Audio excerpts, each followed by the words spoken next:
Melissa, it is breaking news to me that you are all about these royals. I'm very excited to talk to you. So what are your takeaways from what we have heard from Prince Harry this week? And what is behind this latest media blitz, do you think?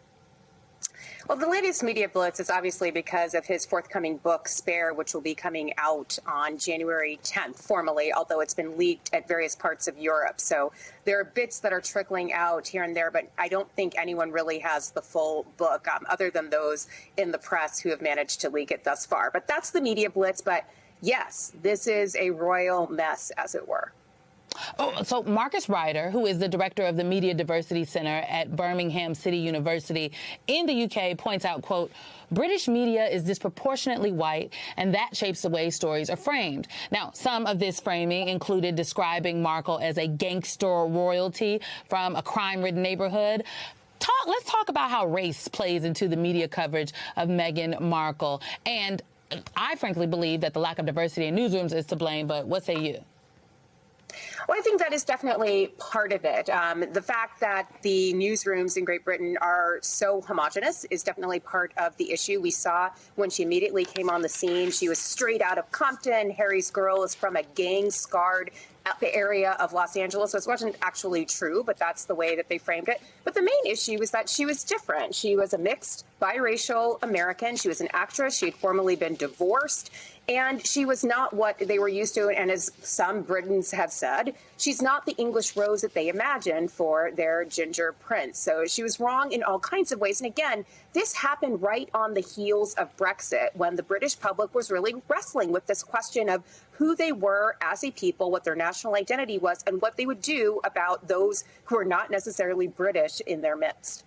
I mean, you cannot divorce what we are seeing happen with Harry and specifically Meghan Markle from the history of the British, their colonialism. Like it is something that is very much so relevant given what is going on, wouldn't you think? Exactly. Full disclosure, I am Jamaican. My parents are from Jamaica. I grew up on the royal family because Jamaica is part of the Commonwealth, and the Queen was our head of state, is our head of state. The sovereign is our head of state. Again, you cannot live in those parts of the Commonwealth and not feel the vestigial aspects of colonialism and the crown, even to this day. Many people argue that imperialism and colonialism is to blame for the poverty in those parts of the Commonwealth.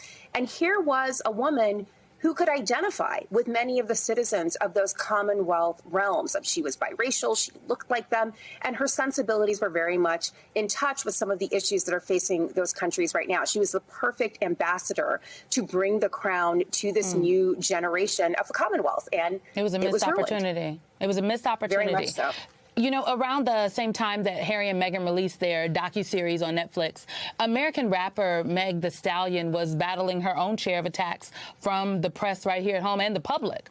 Washington Post columnist Karen Attiah points this out. She writes, if a light-skinned mixed-race duchess and a Grammy Award-winning black woman artist are not safe from white women or black men, what about the rest of us?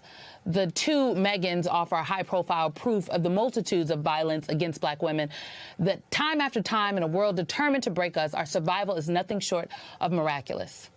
Do you agree, Melissa?